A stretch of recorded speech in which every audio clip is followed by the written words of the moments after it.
Hello and welcome back to Star Conflict Tutorials. Players that are new to PvP combat get access to only two game modes, a regular Annihilation combat and Beacon Capture. As a player levels up, he unlocks new, more complex and tactically rich game modes. Today we're going to talk about one of those modes, Beacon Hunt. At a first glance, you might confuse it for Beacon Capture. Same beacons, same capture, alright. But this mode is played entirely different due to several important nuances. First such thing is that there's just one beacon. Once you capture it, the enemy team starts losing victory points. The battle ends once one team runs out of points, or if the timer runs out, then the team that has more points left wins. Okay, so there's just one active beacon, one that is available for capture, but there are two more. They're just temporarily disabled. Periodically, one of them activates while other two shut down. Finally, the players of the team in control of the active beacon can't respawn. To respawn, they will have to wait until the active beacon timer runs out, or until the enemy seizes it. These minor looking differences change tactics for most ship classes radically.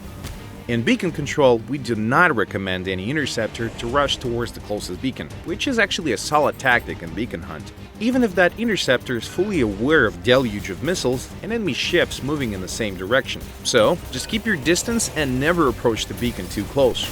Remember that the beacon capture range is 750 meters, while even the most powerful missiles have just below 500 meters wide blast radius. But this difference will be your safe zone, where you should stay.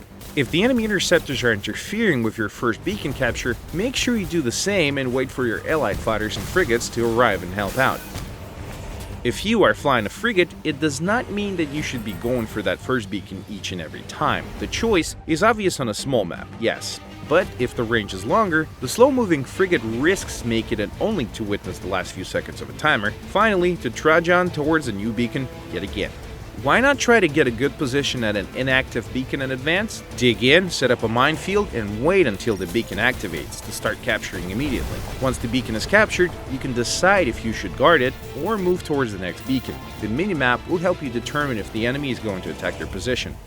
By making your moves in advance, you will provide a serious advantage to your team. To help your interceptors fighting for the active beacon, you can send a torpedo their way, or fire an anomaly generator. A long-range bombardment of beacons in this game mode is a solid tactic in a variety of cases. Finally, the fighters can act as interceptors or frigates depending on their faction and setup, but we have a few words of general advice that will benefit both approaches to warfare. If the enemy is holding the beacon tight, try and destroy as many enemy ships as you can. While the enemy is in control of that beacon, they can respawn. Thus, you can outnumber your foe. But if the beacon is yours, play it safe, play it defensively. Try not to die, okay? A captured beacon should be abandoned before it runs out. The enemy won't be able to capture it in time anyway, while you can win some extra time.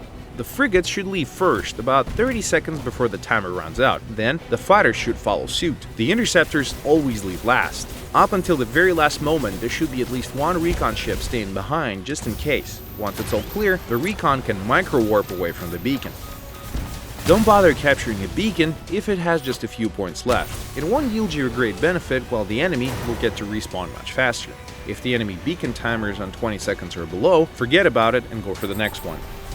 Remember the order in which the beacons activate, help out your newbies, and look up to veteran pilots if you are one such newbie. Keep a close eye to where they're going and don't ignore good advice. Finally, remember that every class is particularly effective at a certain game mode. In Beacon Hunt, that would be Engineers and Covert Ops. Engineers can use the warp gate, bolstering the speed of their team. If you play Engineer, then set up the gates until your teammates about them. If an Engineer is flying next to you, ask him to set up the gates and use them.